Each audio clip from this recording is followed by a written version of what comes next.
Okay, David Licauco as house guest sa bahay ni Kuya. So, kung si Donnie from last week may nadalang good vibes, especially pinakita niya na wala siyang masamang tinapay sa mga housemates na yun kahit na may alam na siya sa labas. At in-encourage pa nga niya yung mga housemates, no? Nagawa niya yung task niya. At at the same time, may nadala siyang good vibes, no? Meron nga siya natanggap na letter, no? Kahit nasabi mo palabas na siya, may natanggap pa siyang letter, no? So naibalik sa kanya yung good deed na ginawa niya sa loob ng bahay. Hindi natin alam kung ano itong madadala ni David Licauco o ni Pambansang Ginoo sa pagpasok niya ng bahay ni Kuya. I mean, busy rin itong tao na to. Siguro hindi daw umabot ng 100 hours itong si Donnie sa bahay ni Kuya. Malamang ito si David or even less. Okay? So, sana makorek niya si Dustin, no? Ma-refocus si Dustin na okay, fine, gusto mo si Batums, pero dapat nasa loob ka ng bahay. If ever masabihan niya ito, I mean kung masasabihan niya itong si Dustin Yu na kung gusto mo ng mga ganyang bagay sa labas, no,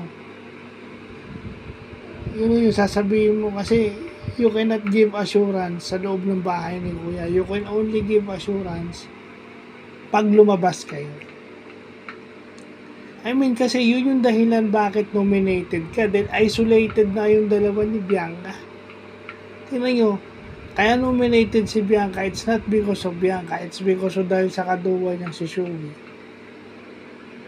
Yun.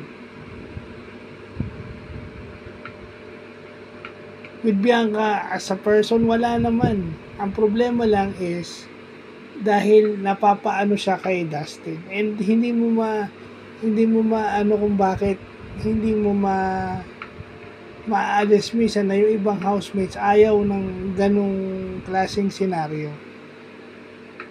Diba? Na parang nakakalimutan mo yung obligasyon mo sa loob ng bahay ni Kuya dahil meron ka nagugustuhan, masyado kang clingy. Diba? Diba, kung gusto mo ligawan sa labas, diba? At sinasabi ko na nga, may mga love teams na hindi naman nagtutuloy once they go out of the PBB house. Meron talagang pangbahay lang ni Kuya. Dun lang sa loob. Because everything there is heightened. Kailangan mag-express ka ng emotions mo dahil kulong kayo.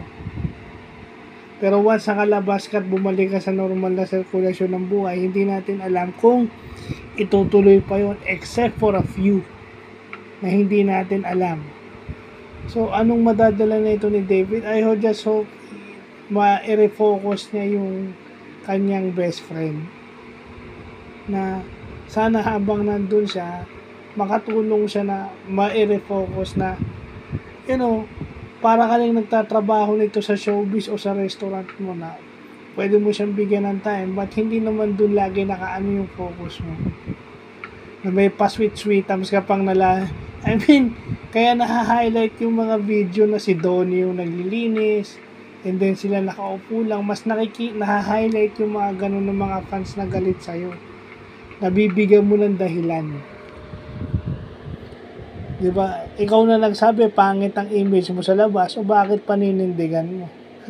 I mean, wala ka naman siguro, hindi ka naman siguro sumali sa PBB house para lang matalo.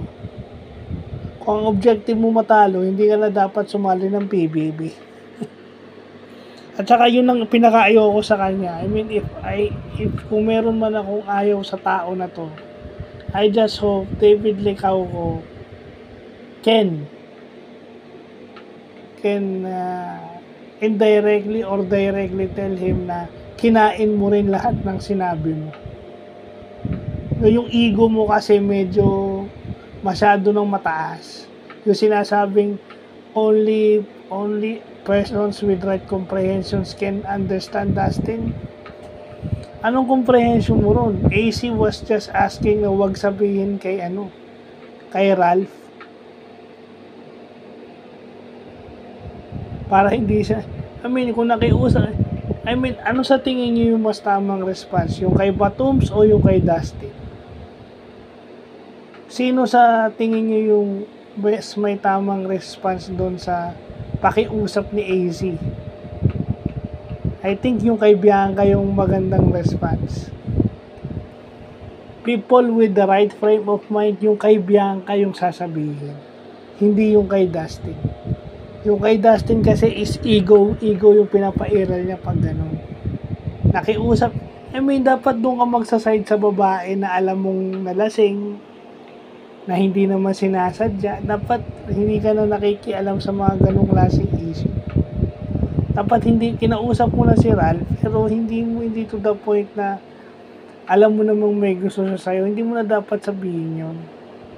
Sana sinabi na lang niya na good luck kay AC at sana when time comes, so mag-usap kayo, hindi yung ganon. Iba rin itong mga fans si Dustin itong Dasbia, love team lang kasi hanap nito, kaya inaayunan yung mga ganong klaseng senaryo. Di ba? Kita mo, imbis na tumulong siya dun sa ibang housemates na nalasing, kanino siya tumulong? Kay Bianca lang. Kay Bianca lang talaga siya nakafocus, imbis na tumulong siya dun sa ibang housemates na nalasing. Buti na lang nandun si Donnie tumulong. At nung si Cyril magpa-pass out, sino ang nagbuhat sa kanya papunta sa confession room? Si Donnie. Tutig na kadugo niya itong si Cyril. Di ba? So dapat ang unang-unang tutulong kay Cyril, dahil kadugo niya yun, si Dustin. So sana yun yung maidala sa kanya ni David Licauco. So yun lang po.